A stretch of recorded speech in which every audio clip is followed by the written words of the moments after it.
சில நேரங்கள்ல நம்ம ரொம்ப நொந்து போய் அடுத்து என்ன செய்யறது அப்படின்னு தெரியலையே அப்படின்னு நினைச்சிட்டு இருக்கும்போது யாராவது வந்து கவலைப்படாதீங்க, எல்லாம் சரியாயிரும் அப்படின்னு சொல்லும்போது ஒரு சின்ன அமைதி, ஒரு நிம்மதி உருவாகும்.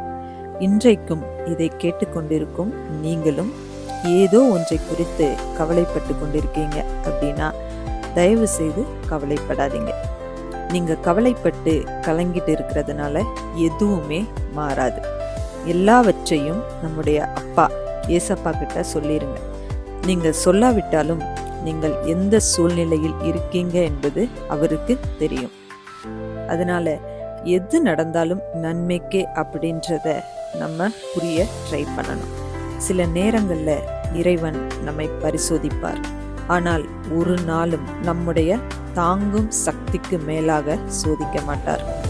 ஒரு இரும்பை அடிக்க அடிக்க தான் பளபளப்பாகும், கூர்மையாகும். அதுபோல நம்மையும் உயர்த்துவதற்காக இறைவன் அடிப்பார், பரிசோதிப்பார். பொறுமையோடு அதை ஏற்றுக்கொண்டு சோதனை நாட்களை கடந்து விட்டீர்களானால் உங்களுக்கு மிகப்பெரிய ஒரு உயர்வு காத்து கொண்டிருக்கிறது. ஜெபத்தோடு அதற்காக நம்பிக்கையோடு காத்திருங்க. நிச்சயம் நீங்கள் நினைத்த காரியம் நிறைவேறும். ஏசாயா 50ஆம் அதிகாரம் 4ஆம் வசனம்.